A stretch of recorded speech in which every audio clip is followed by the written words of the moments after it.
I never imagined one conversation, just one quiet moment, could shatter everything I believed about myself, about my son, about loyalty. It's strange how life can feel completely normal one second, and then, suddenly, everything flips upside down, leaving you lost, confused, wondering how you even got there. That evening was supposed to be special. My son Jake was finally getting recognition at his job. I remember feeling so proud, but deep inside, I was struggling.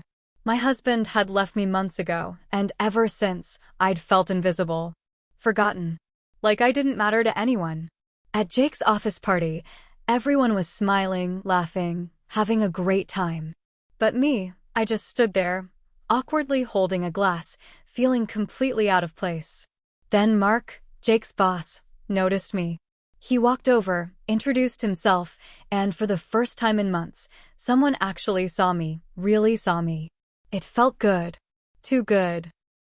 After a few minutes, he leaned in, voice softer, serious, and asked if we could speak privately. My heart skipped. Why privately? Something inside me warned that I should say no, but curiosity pushed me forward. Soon, we stood alone in a quiet room, away from everyone else. The air suddenly felt heavy, thick with tension. Mark looked at me, eyes deep, vulnerable, intense, and then he said something I never expected, something that changed everything. Trust me, you're not prepared for what he said and what happened next, and honestly, neither was I. So please, take a moment now and subscribe to Heartfelt Tales Unfold, because you're about to discover just how deeply hidden secrets can change lives forever. I stood there frozen, my heart beating so loudly I was sure Mark could hear it. He held my gaze for a long moment before finally speaking. Angela, he said softly, almost cautiously, I've noticed how uncomfortable you've looked tonight. I just wanted you to know. You don't have to feel invisible here. I see you. His words took me by surprise. It wasn't what I expected. They were simple, yet they touched something deep inside me, something raw and vulnerable. I felt tears sting my eyes, embarrassment and relief mixed together. For so long, I'd felt unseen, ignored. Just hearing those words from someone, anyone, felt like rain after a long drought. I looked away quickly, afraid he'd see too much in my eyes. Thank you, I managed quietly. He moved a bit closer, not too close, just enough to feel the warmth radiating from him. I mean it, he continued gently. You raised a wonderful son. Jake is driven, talented. He clearly gets that from you. I smiled awkwardly, still unsure how to handle genuine kindness. Mark wasn't anything like I'd imagined my son's boss would be. He was older, probably late 40s like me, but carried himself with a quiet confidence I hadn't seen in a long time. His voice was reassuring, almost comforting, yet there was something beneath the surface, something slightly dangerous, a hidden intensity that drew me in without meaning to. We stood in silence for a moment, the quiet humming between us, heavy and charged. He broke it first, smiling softly. Listen, Angela. Jake mentioned your divorce. I know it's not my place, but I went through it myself. It's lonely. It can make you feel worthless, forgotten. But trust me, you're not. Hearing him say that out loud made my chest ache. It was exactly how I'd felt, exactly the wound I'd been trying to hide. Without thinking, I whispered, sometimes it feels like I've lost myself completely. Mark nodded gently, understanding etched deeply in his eyes. I know. I've been there. And it took me a long time to remember who I was. But you know, it gets easier when you let someone in. His words hung between us, charged with something unspoken. I knew I should step back, put distance between us. But part of me desperately wanted to stay, to keep feeling noticed and heard, even if just for another moment. I glanced toward the door, suddenly remembering Jake, feeling a sharp pang of guilt. Mark followed my eyes and seemed to sense my unease. You're worried about Jake, he said quietly, carefully reading me. He admires you so much. Talks about you constantly. But I see the sadness behind your eyes. That sadness, it doesn't have to stay. I looked up again, heart racing, torn between relief and fear. How do you even begin to move forward? I asked softly, almost pleadingly, surprising myself by being so open with him. He took a slow breath, stepped a little closer. Now, I could almost feel his heartbeat matching mine. Sometimes, he said in a low voice, his eyes locked on mine, you just take one small risk. Something completely for yourself. I wanted desperately to step away, to break this tension, to retreat safely into the loneliness I knew. But instead, I found myself rooted there, searching his eyes, feeling every barrier within me weakening. Angela, he murmured, his voice barely above a whisper now, you deserve to feel alive again. Without realizing it, my breath quickened, my pulse racing. The air between us was thick, impossible to ignore. His hand moved gently toward mine, brushing it lightly. His touch sent electric currents through me, igniting feelings I thought had died long ago. I don't know, I whispered shakily, my voice barely audible. This feels wrong. He nodded slowly, respectfully, but his eyes stayed locked with mine, filled with a quiet intensity. I understand. But does feeling right always have to mean denying yourself happiness? Even for one moment? Everything in me screamed to run away, to stop this. Yet another part, a deep, desperate part, ached to stay. For once, to allow myself to feel alive, valued, even desired. And in that silence, as my doubts and fears battled with my needs and desires, I looked at him again. He didn't move, didn't pressure. He just waited, patiently, genuinely seeing me. I hesitated once more, my heartbeat pounding painfully. Finally, trembling slightly, I took a step closer. That single step felt monumental, like crossing some invisible line from which there was no return. Mark watched me carefully, eyes gentle, almost cautious. He reached up slowly, softly touching my cheek. I closed my eyes at the sensation, nearly overwhelmed. You're beautiful, he whispered, so sincerely it nearly broke me. You deserve to be happy. My heart raced. This could ruin everything. I breathed out shakily, the conflict inside me tearing my heart in two. He nodded, carefully pulling back, sensing my internal struggle. I won't force this, he said gently, respectful and compassionate. But Angela, when you're ready, I'm here. My mind was spinning. I turned away from him then, emotions swirling, guilt, excitement, fear, longing, all crashing against each other. I walked out of the room quickly, escaping back to the crowd, feeling shaken yet strangely alive. As I stood quietly by Jake, pretending nothing had happened, I could still feel Mark's gaze from across the room, gentle yet powerful, drawing me toward a decision I wasn't sure I was ready to make. That night, as I lay awake in my empty bed, thoughts racing endlessly, I felt something stir within me, something dangerous, something thrilling. I knew that line had been crossed. The boundary blurred. And I wondered, with equal parts dread and longing, what would happen next. The next morning, as sunlight spilled into my empty bedroom, I felt a strange mixture of dread and anticipation. Memories of Mark's gentle voice and comforting touch lingered, playing endlessly in my mind. I tried shaking the feeling away, telling myself that last night was just a vulnerable moment. Nothing more. But deep down, I knew something had changed. Days passed slowly, each filled with thoughts I struggled to bury. I went through the motions of daily life, preparing meals, cleaning the house, yet constantly haunted by Mark's eyes, his words, the way he made me feel seen for the first time in so long. Even at night, alone in the silence, I found myself replaying every detail of our encounter, wishing I could silence the whisper inside me that kept asking, what if? Then came another invitation. Jake casually mentioned another company gathering, a smaller, more intimate event. My stomach twisted instantly. He was excited, oblivious to the turmoil he'd sparked within me. I wanted desperately to refuse, to find any excuse not to go, yet somehow, almost despite myself, I heard my own voice saying yes.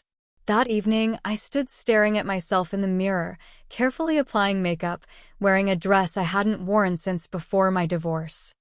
I felt both hopeful and terrified. I didn't recognize the woman staring back at me. Her eyes were brighter, filled with something dangerous, something daring. When Jake and I arrived at the event, I felt out of place again, painfully aware of how little I belonged there. Mark noticed immediately, his gaze softening as he approached us. Jake introduced us again casually, oblivious to the charged tension between his mother and boss. Mark shook my hand, his touch lingering a fraction too long. My pulse quickened, but I forced myself to look away.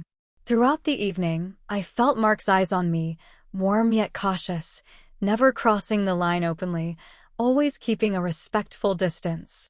Still, his gaze spoke clearly, silently drawing me closer, daring me to follow my instincts rather than my fears.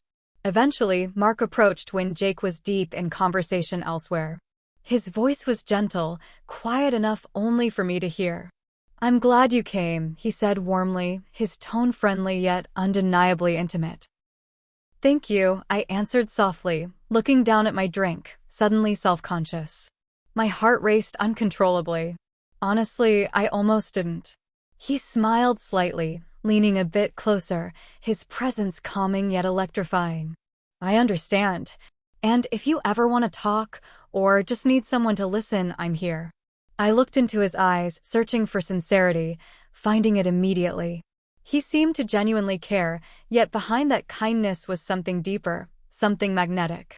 "I appreciate that," I whispered quietly, feeling oddly brave. "It means a lot." Mark hesitated briefly, clearly weighing his words. Then he gently touched my arm, just enough to send sparks rushing through my veins, and asked, "Would it be inappropriate if I invited you out for coffee sometime? Just to talk?" My breath caught. I hesitated, every instinct warning me to politely decline. But a stronger impulse pushed me forward. "No," I said softly, surprising myself. "That would actually be nice." A gentle, genuine smile spread across his face. "Good," he said warmly. "I'm looking forward to it." As he walked away, leaving me standing there, my pulse pounding in my ears, I felt both exhilarated and terrified. I knew exactly how dangerous this was, Jake's boss, of all people, but for the first time in years, I felt a deep thrill of excitement. When Jake and I returned home later, he chatted happily about the event, completely unaware of the storm brewing inside me.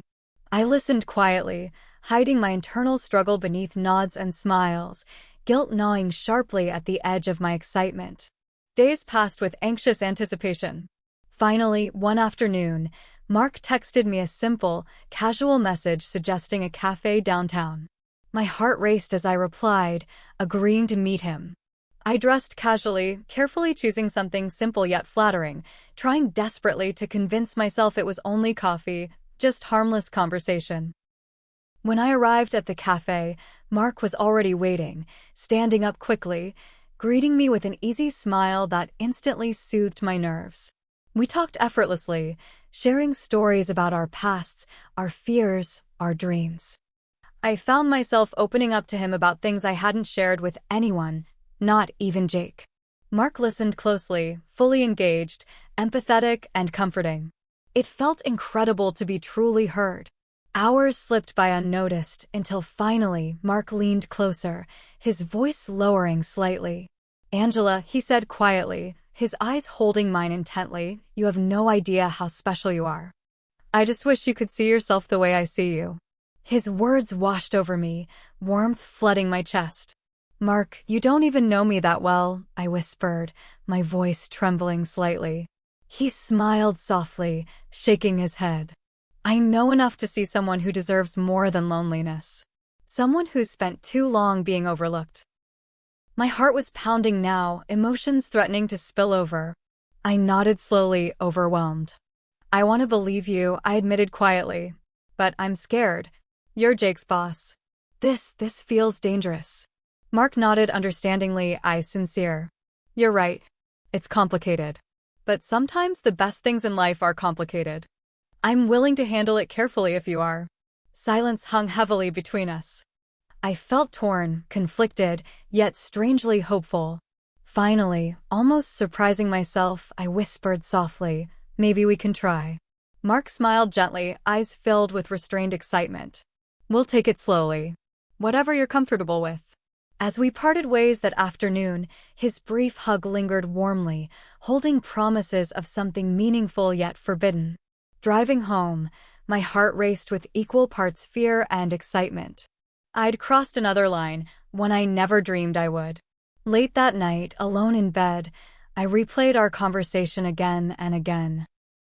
My thoughts tangled around Mark, Jake, loyalty, desire. I wondered desperately what would come next, knowing the risks, terrified of hurting my son, yet craving the possibility of feeling truly alive again. In the dark, conflicted silence, I finally admitted something I'd denied for far too long. I was already falling deeper than I'd intended, and there was no going back now. The days that followed were a quiet storm inside me. On the outside, everything looked the same. I still made coffee in the mornings, folded laundry, exchanged polite conversations with neighbors. I still listened to Jake talk about work over dinner, nodding and smiling as he mentioned Mark's name with admiration. But on the inside, I was spinning. Every mention of Mark made my stomach twist. Every casual reference to the office reminded me of what I was hiding, of what I was slowly becoming a part of. I told myself it was nothing. Just coffee. Just a few kind words from someone who understood loneliness. But the truth lingered just beneath the surface, growing stronger with each memory of his voice, his eyes, the way he made me feel like I wasn't invisible anymore. I'd lie in bed at night, staring at the ceiling, thinking about how far this could go. And that terrified me, because I wasn't naive. I knew exactly what line I was approaching, and I knew how hard it would be to turn back once I crossed it. But the more I tried to fight it, the more I found myself pulled toward it. The guilt came in waves. Heavy. Relentless. I'd think about Jake, his kindness, his loyalty, how hard he was working to build something for himself. And here I was, slowly drifting into something with his boss, the one man he looked up to. What kind of mother does that? But then, in quieter moments, I'd think about myself, not as a mother, not as someone's ex-wife, but just as a woman. A woman who had spent years feeling like an afterthought. A woman who had given everything to her marriage, only to be left for someone younger, shinier, newer. A woman who had quietly swallowed every lonely night, every silent dinner, every look in the mirror wondering if she was still beautiful, or if anyone would ever think she was again. Mark made me feel seen. That was the hardest part to ignore.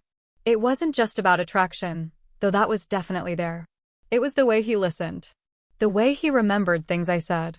The way he spoke to me like I mattered, not as someone's mother or someone's ex, but as a person with a mind and a heart and a history worth knowing. And yet, every time I started to let myself enjoy it, even just a little, the shame would come crawling back. I'd imagine Jake finding out. I'd picture the look on his face, confused, betrayed, devastated. I couldn't bear the thought.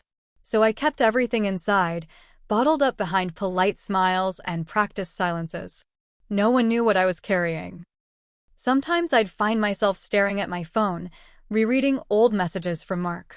Just harmless things. A joke here. Thinking of you there. Nothing inappropriate, not really. But I knew what was happening. I knew the undercurrent. And I knew I wasn't doing anything to stop it. There were moments, quiet, stolen minutes, when I'd close my eyes and let myself imagine what it would be like if things were different. If Mark and I had met under other circumstances. If Jake didn't work for him. If I didn't feel like everything I wanted came with a cost I wasn't sure I could pay. I'd imagine what it would feel like to be held again, not out of duty or habit, but because someone genuinely wanted me. I'd think about what it would be like to laugh without guilt, to wake up next to someone who made me feel desired, respected, understood. And then I'd snap out of it, shame crashing over me like a cold wave. What was I doing? What was I thinking? This wasn't who I was. I wasn't the type to sneak around or betray my son's trust. But the line between who I used to be and who I was becoming, it was getting harder to see. Sometimes, late at night, I'd sit on the edge of my bed, my hands shaking, asking myself the same question over and over. Why him? Why now? Of all the people in the world, why did it have to be the one person I should have kept my distance from? The answer, I think, is that loneliness doesn't care about rules. It doesn't care about right and wrong, or what people will think, or who might get hurt. It just aches. Constantly. Quietly. Until someone finally notices. And when that someone looks at you the way Mark looked at me, it becomes harder and harder to walk away. But I hadn't crossed the line yet. Not fully. I still had time. I could still step back. I could pretend none of this happened. Tell Mark it had gone too far. That it wasn't appropriate. That I valued my son's trust more than my own desires. I told myself all of that. Again and again. And still, every time my phone buzzed and his name popped up on the screen, my heart would flutter. And every time I saw him, even from across a room, something inside me lit up like a match. I was caught between guilt and longing, between duty and desire. And I didn't know how much longer I could keep pretending I hadn't already made a choice. It started with a coincidence. At least, that's what I told myself. I was at a coffee shop I'd never been to before, just trying to clear my head. It had been a rough morning, full of thoughts I didn't want to think anymore. The kind where your heart feels heavy for no clear reason, and you just need to be somewhere else, anywhere else. I just sat down with my drink when I looked up, and there he was. Mark. Standing in line, scrolling through his phone like it was just another casual morning. When he saw me, his expression shifted, just slightly surprised, followed by something softer, warmer.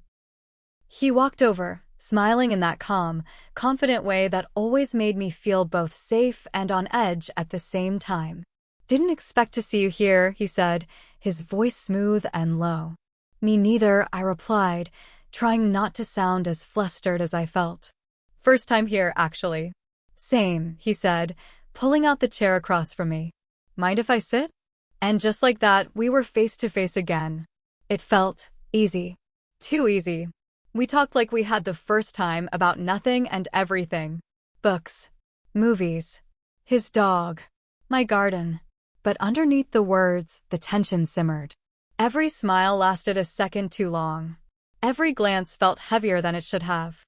I caught myself watching his hands as he stirred his coffee. He noticed. And smiled.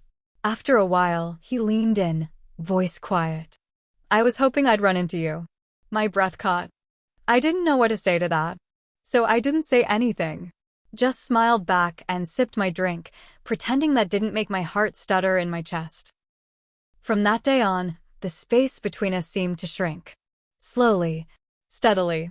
It started with texts friendly at first. Harmless. A recommendation for a book we'd talked about. A funny photo of his dog with the caption, "Thought this might make you smile."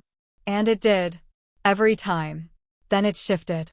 "You looked beautiful the other day," he wrote once. No emojis. No winks. Just those 5 words. Simple. Direct. Impossible to ignore. Another time, after Jake had invited him over for dinner, Mark stayed back a moment after my son went upstairs.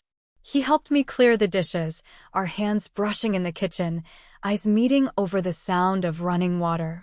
"This was nice," he said quietly. "Being here. With you." I couldn't speak. I just nodded. My throat felt tight. He never overstepped. Not openly. But every gesture, every look, every small moment felt like a thread being pulled tighter between us. And Jake, God, Jake. He was so proud.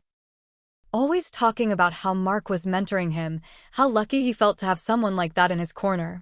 "He's the reason I'm being considered for that new project," he told me one evening, eyes bright. "Mark says I've got real potential." I smiled, nodded, told him how proud I was. And inside, I felt like I was drowning. Because every time Jake praised him, it made what I was feeling worse. Mark wasn't just a man anymore. He was part of my son's future. His success. His confidence. And I was tangled in something that could ruin all of it. Still, I kept seeing him. Quietly. Carefully. Never alone in obvious ways. But enough. Enough to keep feeding the fire I was trying to pretend didn't exist. Then one afternoon, Mark texted me while I was at the grocery store.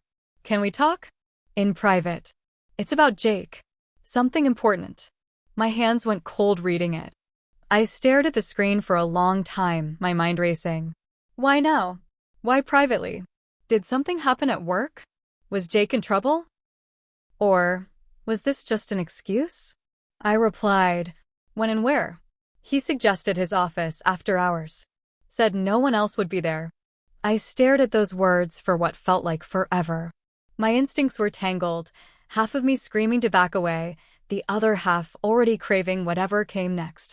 That evening, I stood outside his building, my hands shaking as I waited by the door he told me to use.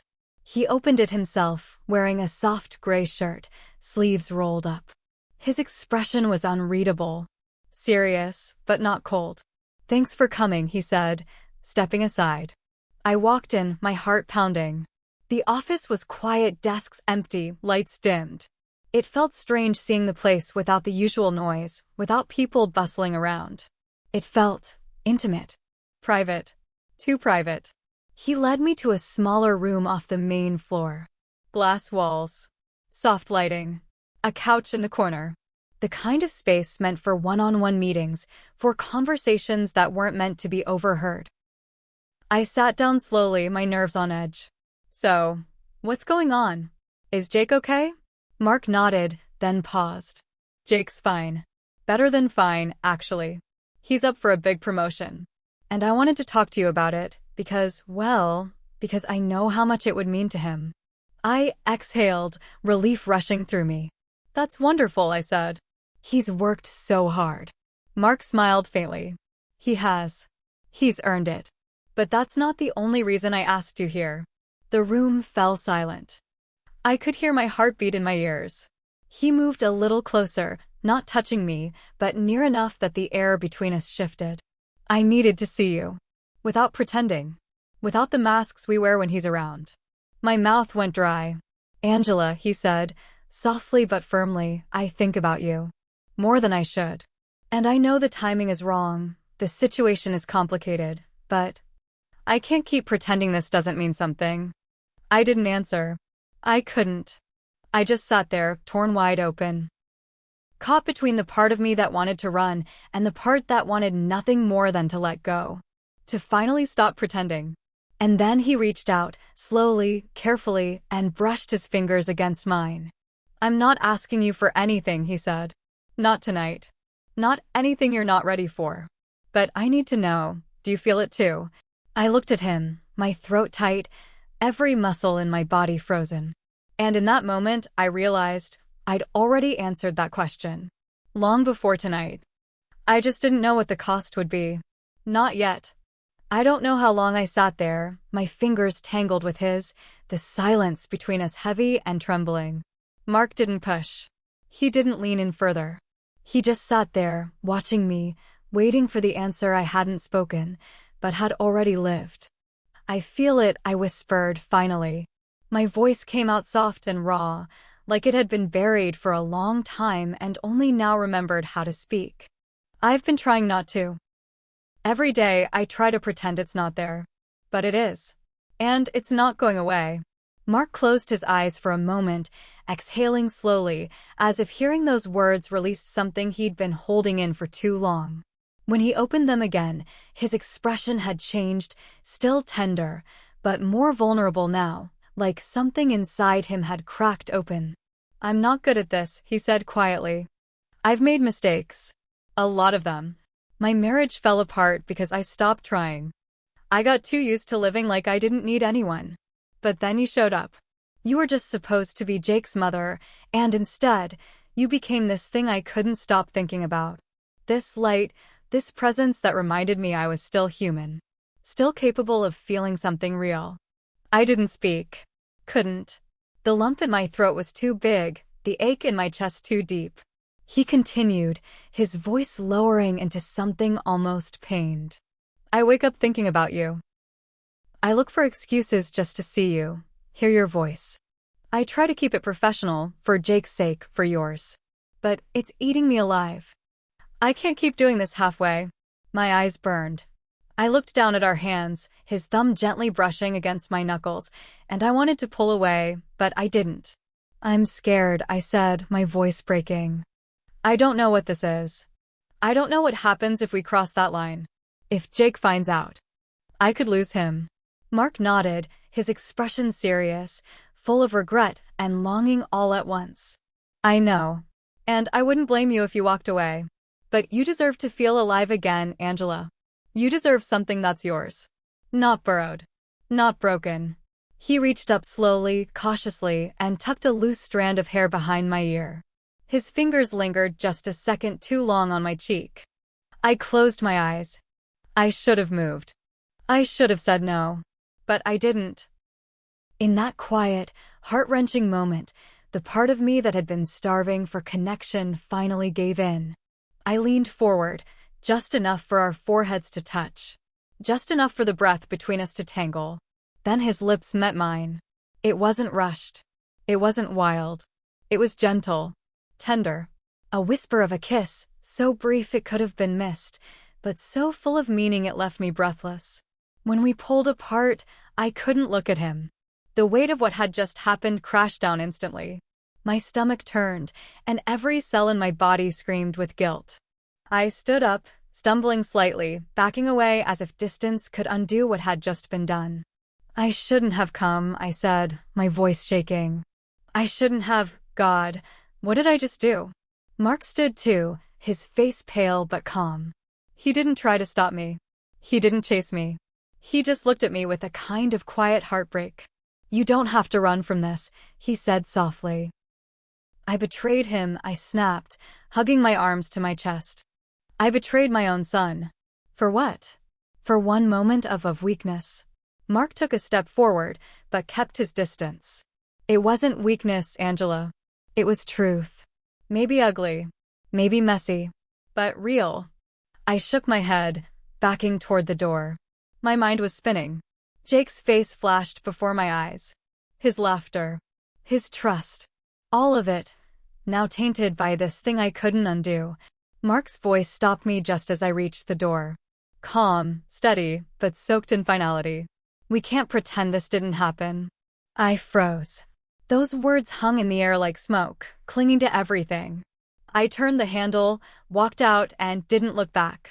But his words followed me. All the way home. All through the night. We can't pretend this didn't happen. I barely slept that night. Every time I closed my eyes, I saw Jake's face. Smiling, innocent, trusting, and then it would twist into something else, confused, hurt, betrayed. My mind kept replaying the kiss over and over, like some cruel loop I couldn't escape. I kept hearing Mark's voice, we can't pretend this didn't happen. But I wanted to pretend. I wanted to shove it so far down into myself that it couldn't breathe. I wanted to wake up and go back to being just a mother, just someone who never crossed a line. But the truth wouldn't let me. The next morning, Jake came downstairs like any other day, messy hair, coffee mug in hand, scrolling through his phone. I smiled at him, trying to look normal, but I could already feel the shift. The space between us. My guilt was too loud. It changed the air around me. Made it harder to breathe. Morning, he said, not looking up. Morning, I replied, my voice too soft. Too careful. He looked up at me then, squinting. You okay? I nodded too quickly. Yeah, just tired. He nodded and turned back to his phone. And just like that, the moment passed. But it didn't feel right. It felt like he knew something. Like maybe somehow, he could feel it too. That something between us had shifted. All day I tried to keep busy. Laundry. Cleaning. Grocery list. Anything to keep my mind from going back to that room, to that kiss, to the way Mark's eyes had looked when I turned away from him. But no matter what I did, I couldn't shake the weight pressing down on me. And it wasn't just guilt, it was fear. Fear that Mark might say something. Fear that Jake would notice how strange I'd become. Fear that somehow, some way, the truth would crawl out of me when I wasn't paying attention. That evening, Jake was quiet. Not in a dramatic way, just off. Distracted. Like he was thinking about something. I watched him carefully, every movement, every pause, reading too much into everything. You sure everything's okay? I asked, trying to sound casual. He looked up, almost startled. Yeah. Why? You've just been kind of quiet. He shrugged. Long day. I nodded, pretending that answer satisfied me. But inside, I was spiraling. Every silence felt suspicious. Every glance felt like a test. The next few days were worse. My anxiety started to live under my skin. I could feel it pulsing there, humming through my chest. Every time my phone buzzed, I panicked it would be Mark. And when it was him, I didn't answer. I couldn't. I wasn't ready to face him again. I wasn't ready to hear his voice and feel all of it flood back into me. I kept telling myself I had to let it die. That whatever we'd started couldn't go any further. But even while I ignored his messages, I found myself checking my phone constantly. Hoping, dreading, waiting. Then, one night, Jake came home later than usual. He was tense. I could see it in the way he dropped his keys, the way he exhaled too loudly as he sat on the couch. "You okay?" I asked, heart hammering. He stared at the floor for a moment before answering. "Just weird energy at work today." My stomach flipped. "Weird how?" He shook his head. "I don't know. Mark was kind of off. Normally he's really chill, but today he barely looked at me. It was like something was wrong, and I couldn't figure out what. I felt like I was going to be sick." I forced a casual tone. "Maybe he's just dealing with something personal." Jake nodded, distracted. "Yeah, maybe." Still felt weird, though. He's not usually like that. And then, quietly, almost like he didn't want to say it, "You haven't seen him or anything lately, have you?" I froze. The question hung there like a trap. I could hear my own heartbeat pounding in my ears. No, I lied. Why would I?" He shrugged quickly, brushing it off. "Just wondering. You two seemed kind of familiar at that dinner." My skin prickled. "Oh!" "No," I said, trying to laugh. He was just being polite. Jake didn't say anything. He just looked at me for a moment. Too long, and then nodded slowly. "Yeah, probably." After he went upstairs, I sat alone in the quiet, the weight of everything pressing in on me. It felt like I was walking a thin wire, one wrong word away from falling completely. And the thing that scared me most? I wasn't even sure I wanted to stay balanced. Every part of me was exhausted from pretending, from burying what I felt, from living in a lie I'd helped create. But the thought of losing Jake? Of seeing the light go out in his eyes because of me? That was the part one couldn't live with. So I stayed silent. I deleted Mark's messages. I avoided his calls. I smiled when Jake talked, even when it broke me. I told myself I was protecting him, protecting everyone. But the truth was, I wasn't protecting anything. I was just waiting. Waiting for the moment everything came crashing down. Because deep down I knew, it wasn't a matter of if. It was when. Some nights, I lie in bed with the lights off, staring at the ceiling, wondering what kind of woman I've become.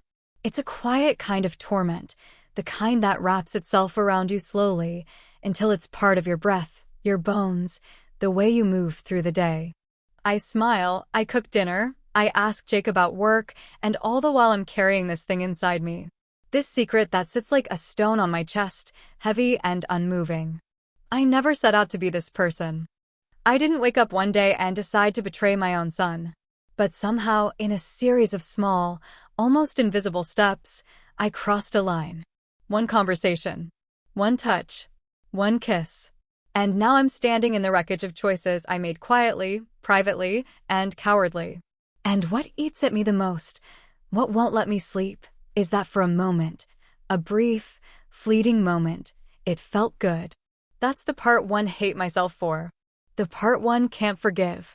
Because it wasn't just a mistake. It was a moment where I let myself believe I deserve something. Something warm. Something human.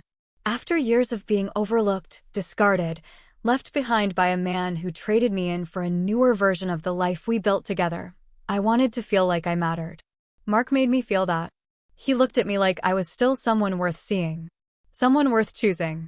And I fell into it, not because I didn't know better, but because I was starving for it. For affection. For acknowledgement. For something that was mine. But how do you hold on to something like that when the cost is your own child's trust? Every time Jake looks at me now, I feel like I'm lying to him with my eyes. He doesn't know, and yet, sometimes, I think he feels it. Like some part of him is starting to sense the shift, the distance I keep trying to deny. I've caught myself thinking about telling him, sitting him down, laying it all out, the truth, the shame, everything. I imagine myself doing it over and over. His face. The pause. The silence after the words land. And I always stop there. Because I don't know what happens after that silence. I don't know if he forgives me. Or if I watch him walk away and never come back. He's all I have left. After the divorce, after losing half of what I thought was permanent, Jake was the one constant that kept me grounded. He was the reason I got up in the morning. The reason I didn't completely collapse. And now I'm holding a match to that bond with one trembling hand, afraid that even breathing too hard will set it ablaze. So I keep quiet. I carry it in silence and it's killing me. I look at myself in the mirror and I don't recognize the woman staring back. She has lines around her eyes from years of worry. She has sadness tucked behind her smile. And now, she has secrets. Sometimes I catch glimpses of the old me, the version who believed in doing the right thing, in protecting her family at all costs, in being a good mother above all else. And then I remember that kiss, that room, that night, and the guilt comes rushing back like a wave that never stops crashing. I ask myself, do I deserve happiness if it means hurting someone I love? Do I keep living a lie for the sake of keeping things intact? Or do I tell the truth and risk destroying what little peace we have left? There's no answer. No clean resolution. Just this ongoing ache. This constant push and pull between what I want and what I owe. And the worst part is knowing that no matter what I choose, I lose something. If I stay silent, I keep my son, but I lose myself. If I confess, maybe I reclaim some part of my soul, but I might lose the only person who's ever truly needed me. I don't know how to live with either version. So I keep moving, day by day, moment by moment, smiling when I need to, laughing when it's expected. And inside, I carry the weight, quietly, carefully, but it grows heavier with every heartbeat. And I don't know how much longer I can hold it. If you've ever found yourself caught in that space between loyalty and desire, if you've ever loved someone so deeply and still found yourself wanting something, or someone, you knew you shouldn't, then maybe you'll understand what I'm going through. Because I don't know what's right anymore. I don't know if silence is protection or betrayal. I don't know if confessing is bravery or selfishness. All I know is that I'm torn. Split right down the middle. Between the mother I've always tried to be, and the woman I forgot I still am. So I need to ask, honestly, from the heart, have you ever faced something like this? Have you ever looked at the people you love and realized you've been lying to them with your silence? Have you ever been so desperate to feel alive again that you crossed a line you never thought you would? If you have, I'm listening, because I don't have the answers. And I don't know what comes next. But maybe one of you does. Please share your thoughts below. Your stories. Your regrets. Your lessons. I need them. I think we all do.